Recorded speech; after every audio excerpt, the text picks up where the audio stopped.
Hello, everyone. Welcome to a new month. It is April. It's crazy that it's already April. Spring is here finally. There's a new book of the month this month, so let's get into it. It looks like there's 5 selections. This is the first one. The Sun Was Electric Light. Literary fiction by Rachel Morton. It's a debut, and it says it's only a book of the month. I don't think you can get it in the US or Canada besides through Book of the Month. So that does make it a lot more exclusive. I might pick it just for that, but let's see what. Oh, yeah, let's see what the summary is. It does have LGBTQ plus themes, cerebral. I'm not super into cerebral all the time or serious. It is international. I do like the LGBTQ plus theme. Let's see. Synopsis. Disillusioned with her life in New York, Ruth returns to a lake town in Guatemala where she had been happy a decade earlier. There in Panajachel, she meets 2 very different women, the calm and practical Emily and the turbulent and intoxicating Carmen. Deciding to stay and build a life at the lake, Ruth finds work first as a nanny to a wealthy local family, then as an English teacher at a village school. Meanwhile, she becomes increasingly infatuated by her friendship with Carmen, pushing away the stability of her connection with Emily. As Carmen's fragile relationship with the world splinters, the difference between being a visitor and truly belonging becomes clear, and Ruth is forced to act. Oh, wow. This book does contain mentions of suicidal ideation. I don't know, that does sound, maybe I would like that, but the serious theme, I'm not sure. But also can't get it unless I order it from here, so I might get it, like I said, just to get it. Next is Romance Passion Project by London Sperry. I don't often pick romances to own, but let's see. An adventurous romance about finding love when you least expect it, set against the backdrop of bustling Manhattan. I swear there's always at least one New York City book, which is fine, but I'm a little tired of them. It is inspirational, salacious, and female friendships as well. If your 20s are supposed to be the best years of your life, Bennett Taylor is failing miserably, with a big emphasis on the miserable. Where's that zest she keeps hearing about? She's a temp worker in New York City with no direction, no future, and no social life. And at the painful center of this listlessness is grief over the death of her first love. Oh. When Bennett runs into Henry Adams just hours after standing him up for a first date, she makes an alcohol-fueled confession. She's not ready to date. In fact, it's been years since she felt passion for something. Not even pottery or organized sports, not anything. Rather than leaving her to ruminate, Henry jumps at the opportunity for adventure. Bennett needs to find a passion for life, and Henry will help her find it. Every Saturday, they'll try something new in New York City, as friends, of course. As their passion project continues, the pair tackle everything from carpentry to tattooing to rappelling off skyscrapers. Can you do that? And Bennett feels her guarded exterior ebbing away, but a secret surface, Bennett has to decide what she wants and if she's truly ready to move on. I don't know, that sounds like one of the Emily Henry books, and I don't remember which one, but a little bit like every once a week they'll go and do something. Just as friends, of course, until they fall in love. I don't know, I probably won't get that, but I'll probably read it, but I don't think I will buy it. Okay, next is a mystery. Ooh. Every Sweet Thing is Bitter. I really like the cover of that. It's an early release and a debut by Samantha Cruson. 13 years ago, she almost killed her mother. Now she's trying to save her, but is it already too late? It's a slow build, salacious for mystery. Interesting. LGBTQ plus themes and graphic violence. 13 years ago, Providence Bird threw the family car in reverse and ran over her mother. Oh, okay. Even though her mother survived, that single instant of teenage madness made Providence a felon and irrevocably altered her life. Yeah. When her mother disappears years later under suspicious circumstances, Providence tells herself that returning home is her chance to find closure after a prolonged estrangement from her family. Never mind that this is only half of the truth. She's also returning to finally confront her abusive father, Tom Bird. Nothing can stamp out Providence's certainty that he is guilty of whatever terrible thing has happened to her mother. It usually is the partner who does these things. As the search unfolds, Providence is haunted by the wounds of her past, none of which cut as deep as the distance between her and her younger sisters. Harmony and Grace are both uniquely scarred by her attempted matricide, and both have their own idea of what reconciliations might look like, if reconciling is even possible. Harmony urges Providence to make their father pay for his sins. Grace begs her to end the cycle of violence that has haunted their family for generations. Oh. As her thirst for vengeance collides with her desire to heal her relationships with her sisters, Providence must decide which she values more, revenge or redemption. This book contains scenes depicting self harm, child abuse, and domestic violence, as well as mentions of sexual assault. Yeah, that sounds. I don't know, it sounds like true crimey. It doesn't really sound like a mystery in the way that I read mysteries, but I get every sweet thing is bitter. Okay. I'm not sure about that one. Contemporary fiction by Jennifer Weiner, The Griffin Sisters' Greatest Hits. Another like music theme. I feel like they had that last month too or something, but life-shattering fame, forbidden love, and a contentious relationship between pop star sisters. What could go wrong?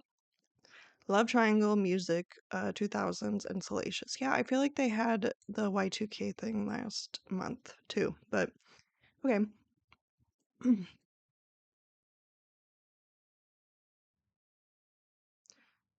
Cassie and Zoe Grossberg were thrust into the spotlight as the Griffin sisters, a pop duo that defined the aughts. Together, they skyrocketed to the top, gracing MTV, SNL, and the cover of Rolling Stone. Cassie, a musical genius who never felt at ease in her own skin, preferred to stay in the shadows. Zoe, full of confidence and craving fame, lived for the stage. But fame has a price, and after one turbulent year, the band abruptly broke up. Now, 2 decades later, the sisters couldn't be further apart. Zoe is a suburban mom warning her daughter Cherry to avoid the spotlight. I hope that's not her real name, but okay. While Cassie has disappeared from public life entirely. But when Cherry begins unearthing the truth behind their breathtaking rise and infamous breakup, long buried secrets surface, forcing all three women to confront their choices, their desires, and their complicated bonds. No content warnings. I don't know, that one, that does sound pretty interesting. I'm just not always super into like the music aspect of it, but I think that would be an entertaining read to me. I don't know if I'll buy it though or just read it like from the library.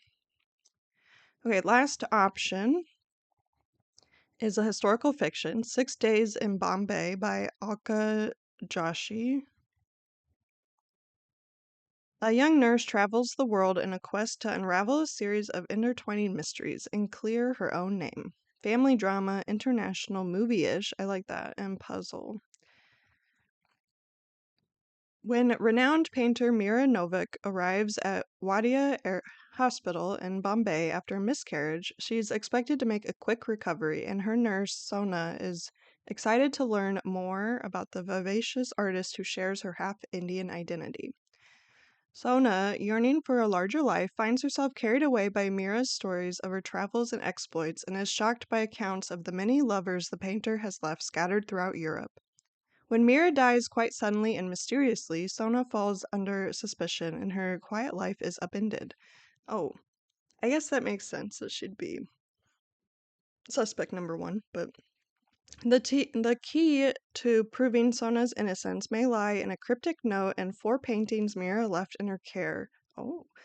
Sending the young woman on a mission to visit the painter's former friends and lovers across a tumultuous Europe teetering toward war. On the precipice of discovering her own identity, Sona learns that the painter's charming facade hid a far more complicated, troubled soul. Usually does. This book contains mentions of miscarriage and domestic abuse. I know that sounds pretty interesting too. I think I'm leaning towards this one though, just because I can't get it anywhere else. And it does sound interesting to me, besides that it's serious, I guess. But we'll see. Then we can look at the new add-ons, which I think this is where it starts. So first add-on option is literary fiction, Sky Daddy by Kate Folk. It's a debut. I don't know, the title is interesting. Let's see. Buckle your seatbelts and expect some turbulence in this zany story about a frequent flyer and her curious obsession. Oh, things could get weird. This book is experimental. LGBTQ plus themes, quirky, LOL, and salacious. Linda is doing her best to lead a life that would appear normal to the casual observer. Weekdays, she earns $20 an hour moderating comments for a video sharing platform, then rides the bus home to the windowless garage she rents on the outskirts of San Francisco. But on the last Friday of each month, she indulges her true passion, taking Bart to SFO for a round trip flight to a regional hub. The destination is irrelevant because each trip means a new date with a handsome stranger, a stranger whose intelligent windscreens, sleek fuselages, and powerful engines make Linda feel a way that no human ever could. Okay. Linda knows that she can't tell anyone she's sexually obsessed with planes. Yeah. Nor can she reveal her belief that it's her destiny to marry one of her suitors, uniting with her soulmate plane for eternity. Oh my god. But when an opportunity arises to hasten her dream of eternal partnership and the carefully balanced elements of her life begin to spin out of control, she must choose between maintaining the trappings of normalcy and launching herself headlong toward the love she's always dreamed of. This book contains mentions of suicidal ideation. Yeah, I could believe that. So I feel like she's got to die on the plane to become a ghost, to become one with the plane. I don't know. That it does sound a little funny, sounds a little crazy. I don't think, I mean, the cover as well. I don't know. I'm not sure if I want it or not. I kind of want it, but maybe I'll just read it somewhere else. The Bright Years by Sarah Damoff, contemporary fiction debut and early release. In this heart-wrenching story, a family plagued by secret struggles to reconcile and risks falling apart for good. Multiple viewpoints, marriage issues, drug and alcohol use, and non-linear timelines. This can get confusing for me sometimes. But let's see. Ryan and Lillian Bright are deeply in love, recently married, and now parents to a baby girl, Georgette. But Lillian has a son she hasn't told Ryan about. Oh. And Ryan has an alcoholic addiction he hasn't told Lillian about. Oh. So Georgette comes of age watching their marriage rise and fall.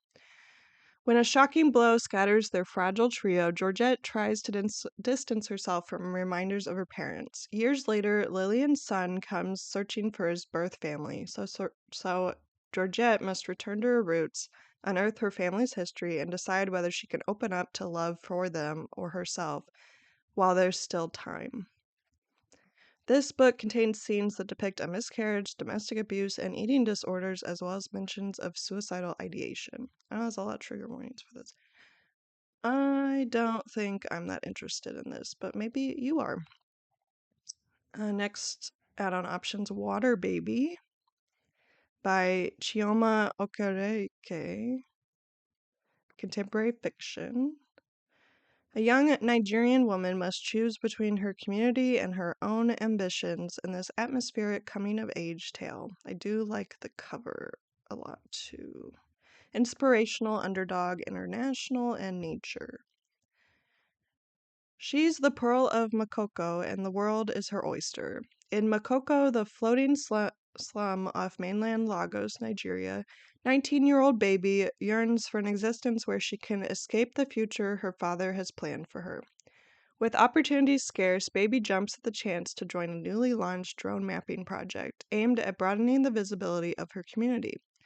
Then a video of her at work goes viral, and Baby finds herself with options she could never have imagined, including the possibility of leaving her birthplace to represent Makoko on the world stage. Oh, wow, that's cool. But will life beyond the lagoon be everything she's dreamed of, or has everything she wants been in front of her all along? Yeah, probably the second part. That sounds like a fun read. I don't know if I will add it on, though. Next one is Enchantra by Kaylee Smith, Paranormal Romance. Yeah, I think this is the second in a series from Phantasma. So I didn't read Phantasma. I don't really plan on reading it. Here's a synopsis of this if you want to pause to read it, but I am not going to read it. Next one. Retreat by Kristen Ritter. Thriller. What does it say at the top? How far would you go to disappear? Okay. A sharp-witted scam artist falls into a mess of mistaken identities in this cunning thriller from Kristen Ritter. Fast read, international, action-packed, graphic violence. That sounds kind of fun. Liz Dawson weaves through a crowd with the ease of a tropical breeze, moving seamlessly through elite circles, sparking instant connections, and making every new acquaintance feel like an intimate friend. She's clever, smooth, and confident, qualities that make her a brilliant serial con artist. Isabel Beresford is strikingly beautiful, obscenely wealthy, and the new owner of Casa Esmeralda, a fabulous villa on the Mexican coast, attributes that make her the perfect mark. When she offers Liz a job handling the installation of a piece of art in her otherwise vacant home, Liz can't resist the allure of a beach retreat. She longs for a reset, a chance to finally shed the grip of her addiction to the conning game. But when Liz, with her lush dark hair and intense green eyes, is mistaken for Isabel herself, Liz can't help effortlessly slipping into the socialite's identity. Their transition is so easeful it almost feels like fate. But just who is Isabel Beresford really, and why does she seem to have abandoned this stunning life of hers? As Liz insinuates herself deeper into the dazzling and deceptive world of the Punta Mita resort community, she draws closer to the dangers surrounding the real Isabel. Dangers that may have already ensnared Liz too. This might not be the con of her life, but the con that ends it. Yeah, that sounds like really good. I wonder if it's like with the cartel or something, but that she disappeared. I mean, yeah, you don't want to take over someone's life who's a target for something, but that sounds really fun. Read. I don't know if I'll buy it either because I'm trying to save some money and add-ons are extra, but that sounds fun. Oh, Fun for the Whole Family by Jennifer E. Smith, contemporary fiction. It's an interesting cover. There's nothing like a good old family reunion based in a remote location after years of estrangement. Am I right? Yeah, that sounds crazy. Fast read, emotional family drama, and siblings. The four Endicott siblings, Gemma, Connor, Roddy, and Jude, were once inseparable, a bond created by the absence of their dazzling mercurial mother, who would return for a few weeks each summer to whisk them off on sprawling road trips around the country. Decades later, the unthinkable has happened. The Endicotts haven't spoken in years, until an out-of-the-blue text arrives from Jude, now a famous actress, summoning them to a small town in North Dakota. North Dakota, okay. They're each at a crossroads. Gemma, who put her own ambitions aside to raise the others, now isn't sure if she wants to be a mother herself. Connor, a celebrated novelist, is floundering after his recent divorce and suffering from an epic case of writer's block. And Roddy, at the tail end of a professional soccer career, is dangerously close to losing his future husband for the chance at one last season. Jude is the only Endicott who seems to have it all together, but appearances can be deceiving. As the weekend unfolds and the siblings wrestle with their shared past and uncertain futures, they'll discover that Jude has been keeping 3 secrets, each of which could change everything. Oh. No content warnings. Oh, that sounds kind of fun, but I probably won't pick it for this month. Ooh, Gifted and Talented. I have to get this by Olivia Blake. Fantasy. Okay, this was on my list for this year. I forgot about it. I have to get this. You can have all the money and magic in the world and still mess things up in this fantastical family drama. There are a lot of family drama ones. 400 plus pages, LGBTQ plus themes, multiple viewpoints, and salacious. Where there's a will, there's a war. Thayer Wren, the brilliant CEO of Renfair Magitech and so-called father of modern technology, is dead. Any one of his 3 telepathically and electrokinetically gifted children would be a plausible inheritor to the Renfair throne. Or at least, so they like to think. Meredith, textbook accomplished eldest daughter and the head of her own groundbreaking biotech company, has recently cured mental illness. You're welcome. I'm like, that's crazy. If only her father's fortune wasn't her last hope for keeping her journalist ex-boyfriend from exposing what she really is, a total fraud. Yeah. Arthur, second youngest congressman in history, fights the good fight every day of his life. And yet his wife might be leaving him and he's losing his re-election campaign. But his dead father's approval in the form of a seat on the Renfair throne might just turn his sinking ship around. Eyelid, once the world's most famous ballerina, has spent the last 5 years as a run-of-the-mill marketing executive at her father's company after a life-altering injury put an end to her prodigious career. She might be lacking in accolades compared to her siblings, but if her father left her everything, it would finally validate her worth by confirming she's been his favorite all along. On the pipeline of gifted kid to clinically depressed adult, nobody wins, but which Rin will come out on top? This book contains mentions of eating disorders. Yeah. I have to get this. That has to be my add-on. I don't think I will add on any other add-ons, although Retreat sounded really interesting and Sky Daddy sounds really funny. But I think this will be my add-on, and I think I will get The Sun Was Electric Light. But those are the books for this month for Book of the Month. Let me know what you're picking, if you have Book of the Month, or what books you're excited to read in the month in general, if you don't have Book of the Month. And I will see you guys next time.